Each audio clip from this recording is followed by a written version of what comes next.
በየቀኑ አሳዛኝና አሰቃቂ ዜናዎችን መስማት እየተለመደ የመጣ ይመስላል። ባለፈው ክረምት በባህር ዳር አንዲትን ቡቀቅላ ሕፃን ላይ የደረሰውን ስንሰማ ሰውነታችን እንደ ፌስታል ሊቃጠል ደርሶም ነበር። ይሁን እንጂ መሰል ክስተቶችን እየተለማመድናቸው የመጣን ይመስላል። በተለያዩ ጊዜያት ለአቅመ ሔዋን ያልደረሱ ሴት ልጆች ተደፍረው ተገደሉ የሚሉ መረጃዎችን ሰምታችሁ ይሆናል። ዛሬ ከወደ ድሬዳዋ የተሰማው መረጃ ግን ለየት ያለና ሰውነቷን እንደ ኤሌክትሪክ የሚነዝር ነው። የድሬዳዋ ፖሊስ በማህበራዊ ሚዲያ ገጹ ላይ ባወጣው መረጃ እንዳስነበበው የወለደቻትን የ11 ዓመት ታዳጊ ልጅ ከእንጀራ አባቷ ጋር በማበር በአሰቃቂ የግድያ ወንጀል የፈጸመችው እናት እና እንጀራ አባት የቅጣት ውሳኔ እንደተላለፈባቸው ነው ያስታወቀው። የወንጀል ድርጊቱ የተፈጸመው ጥቅምት 30 ቀን 2015 ዓ.ም በግምት ከምሽቱ 3 ሰዓት ወረዳ 4 በልዩ ስሙ ካባ ሰፈር እየተባለ በሚጠራው ስፍራ መሆኑ ተመላክቷል።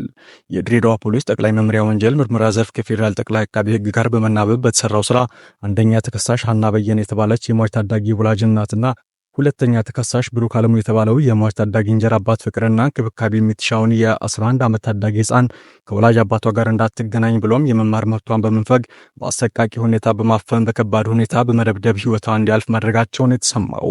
በዚህም ፖሊስ ጉዳዩን አጣርቶ አቃቤ ሕግ የመሰረተውን ክስ የተመለከተው የፌዴራል ከፍተኛ ፍርድ ቤት ድሬዳዋ ምድብ 4ኛ ችሎት ግንቦት 15 ቀን 2017 ዓ.ም በዋለው ችሎት አንደኛ ተከሳሽ ሀና በየነና ሁለተኛ ተከሳሽ ብሩክ አለሙን ጥፋተኛ ሆነው በመገኘታቸው በሞት እንዲቀጡ ውሳኔ አስተላልፏል ነው የተባለው።